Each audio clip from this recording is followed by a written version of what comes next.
देख रहे हैं BTV। बात करने जा रहे हैं छत्रपति संभाजी महाराज की। महान शिवाजी महाराज के सबसे बड़े पुत्र और मराठा इतिहास का सबसे गूढ़ और विवादास्पद चरित्र। दिलचस्प बात यह है कि संभाजी राज्य के जितने आलोचक हैं उतने ही वफादार भी। कुछ उन्हें सुखवादी, लापरवाह और क्रूर बताते हैं, जबकि कुछ उन्हें अब तक के सबसे बहादुर राजा के रूप में देखते हैं। छत्रपति संभाजी महाराज का जन्म 1657 में 14 मई को पुरंदर किले में हुआ। जब वो 2 वर्ष के हुए तो उनकी माता सईबाई का देहांत हो गया। उनका पालन पोषण शिवाजी की मां जीजाबाई ने किया। संभाजी का बचपन बहुत कठिनाइयों और विषम परिस्थितियों से गुजरा। संभाजी की सौतेली माता सोयराबाई की मंशा अपने पुत्र राजा राम को शिवाजी का उत्तराधिकारी बनाने की थी। सोयराबाई के कारण संभाजी और छत्रपति शिवाजी के मध्य संबंध खराब हो गए।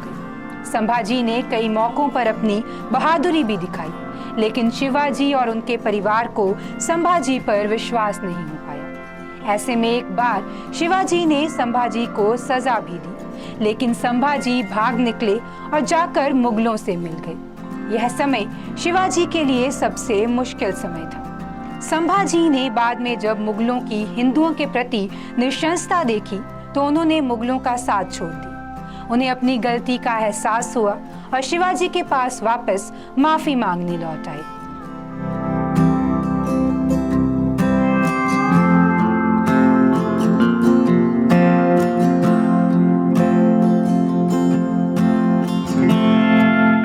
अब एक बार संभाजी महाराज की उपलब्धियों की बात कर लेते हैं। अपने छोटे से जीवन काल में हिंदू समाज के हित में उन्होंने बड़ी बड़ी उपलब्धियां हासिल की। उन्होंने औरंगजेब की 8 लाख की सेना का सामना किया और कई युद्धों में मुगलों को पराजित किया। औरंगजेब जब महाराष्ट्र में युद्धों में व्यस्त था, तब उत्तर भारत में हिंदू शासकों को अपना राज्य पुनः प्राप्त करने और शांति स्थापित करने के लिए काफी समय मिल गया। इस कारण ही वीर मराठाओं के लिए सिर्फ दक्षिण ही नहीं बल्कि पूरे राष्ट्र के हिंदू उनके ऋणी रहे। संभाजी ने कई वर्षों तक मुगलों को महाराष्ट्र में उलझाए रखा। वास्तव में महान शिवाजी के देहांत के बाद 1680 में मराठों को मुश्किलों का सामना करना पड़ा। औरंगजेब को लगा कि शिवाजी के बाद उनका पुत्र संभाजी ज्यादा समय तक टिक नहीं सकेगा। इसलिए शिवाजी की मृत्यु के बाद 1680 में औरंगजेब दक्षिण की पठार की तरफ आया। उसके साथ 4 लाख जानवर और 50 लाख की सेना थी। इस सेना के साथ औरंगजेब ने मराठा राज्य का रुख किया और वहां संभाजी की सेना का सामना किया। 1682 में मुगलों ने मराठों के रामसेई दुर्ग को घेरने की कोशिश की, लेकिन 5 महीने के प्रयासों के बाद भी वो सफल ना हो सके।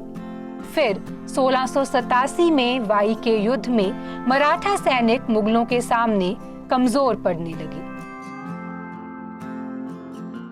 वीर मराठाओं के सेनापति हम्बीराव महतो शहीद हो गए और सैनिक सेना छोड़कर भागने लगे।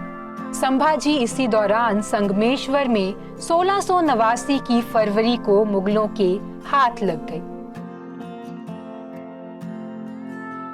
मुगल नायकों ने संभाजी को सुझाव दिया कि वह यदि अपना पूरा राज्य और सभी किले औरंगजेब को सौंप दे तो औरंगजेब संभाजी की जान बख्श देगा। संभाजी ने इस बात से मना कर दिया।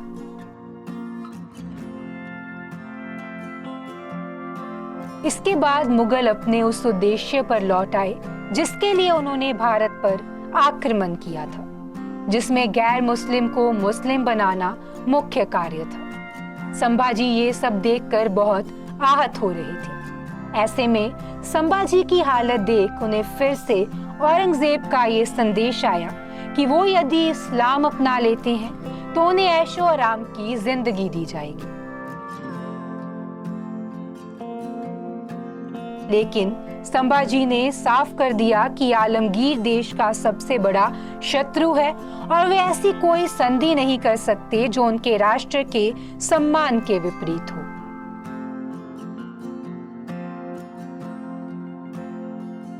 कठोर यातनाओं के बाद भी ना झुकने पर संभाजी कैद से निकालकर घंटी वाली टोपी पहना दी गई।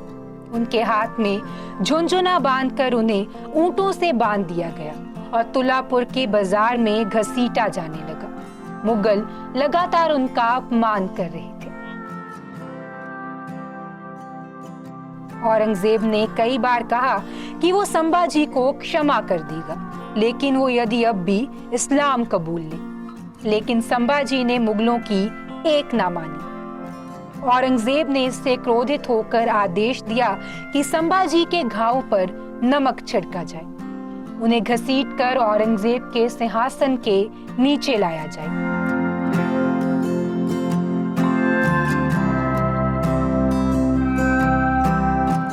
फिर भी संभाजी लगातार भगवान शिव का नाम जपते चले रहे। फिर उनकी जीभ काट दी गई और आलमगीर के पैरों में रखी गई। संभाजी अब भी मुस्कुराते हुए भगवान शिव की आराधना कर रहे थे और मुगलों की तरफ गर्व भरी दृष्टि से देख रहे थे। इस पर उनकी आंखें निकाल दी गई और उनके दोनों हाथ भी एक एक कर काट दिए गए।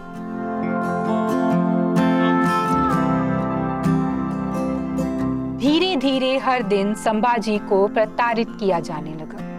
हाथ काटने के लगभग 2 सप्ताह के बाद 11 मार्च 1989 को उनका सर भी धड़ से अलग किया गया। उनका कटा हुआ सर महाराष्ट्र के कस्बों में जनता के सामने चौराहों पर रखा गया, जबकि उनके शरीर को छोटे छोटे टुकड़ों में काटकर तुलापुर के कुत्तों को खिलाया गया। लेकिन मुगल वीर मराठा पर अपना प्रभाव नहीं जमा सके।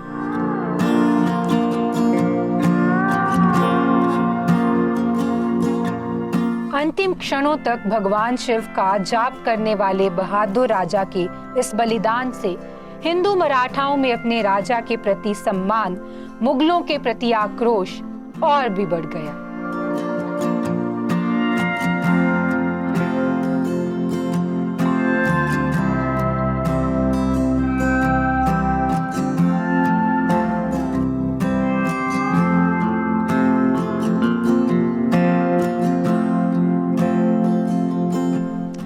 थी महान शिवाजी महाराज के सबसे बड़े पुत्र और मराठा इतिहास के सबसे गूढ़ और विवादास्पद चरित्र छत्रपति संभाजी महाराज की कहानी। आपको कैसी लगी ये रिपोर्ट, हमें जरूर बताएं।